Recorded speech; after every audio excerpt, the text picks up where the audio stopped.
Shalom to John Bolton, former U.S. Ambassador to the United Nations. Hi, how are you? Glad to be with you. So we heard the statements by President Obama regarding the Iranian threat. Where are we holding on this issue? Well, I think the president has said for some time that all options are on the table with respect to Iran's nuclear weapons program, but nobody really believes him. Worst of all, the Iranians don't believe him. There is no credible American military threat against Iran's nuclear weapons programs, and that's a principal reason why Iran continues to stall, continues to drag out the Perm 5+1 negotiations, continues to ask for more concessions because they don't fear a strong United States response. The pressure that's on Iran now is the collapse of international oil prices, not the sanctions, and certainly not fear of the United States. How can he or the world convince Iran to believe that the threats are real?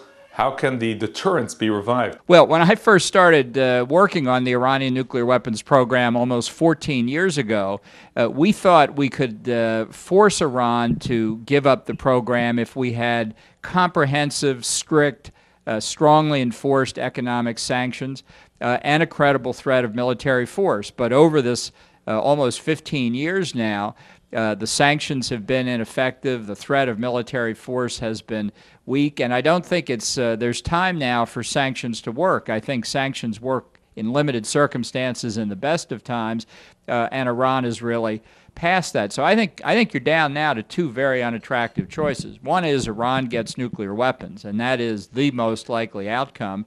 Or option two, somebody uses military force against the program. That's not a desirable place to be, but I don't think you can view this idealistically. You have to view it realistically, and realistically, those are the two choices. Now, in terms of Israel, do you see Israel as a state on its own when it comes to Iran?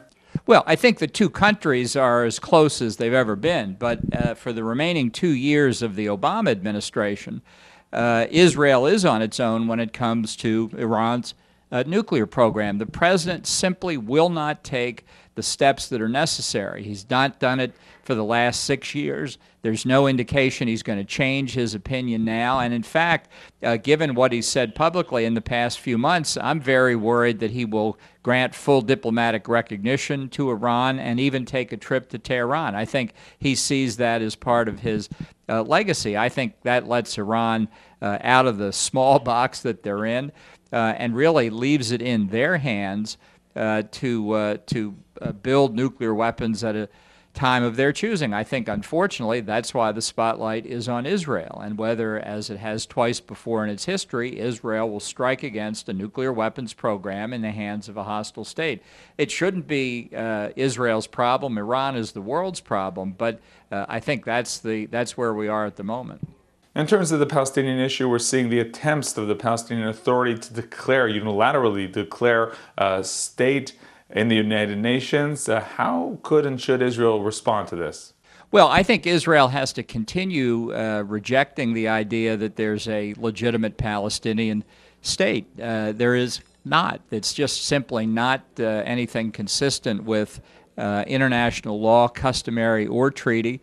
And the fact is the Palestinians are trying to achieve in the UN facts on the ground that they can't achieve in the region without negotiating in good faith with Israel. Look, I went through this in 1989 and 1990 in the George H.W. Bush administration when the PLO tried to join the World Health Organization, tried to join UNESCO, tried to call itself Palestine because it sounded more like a country.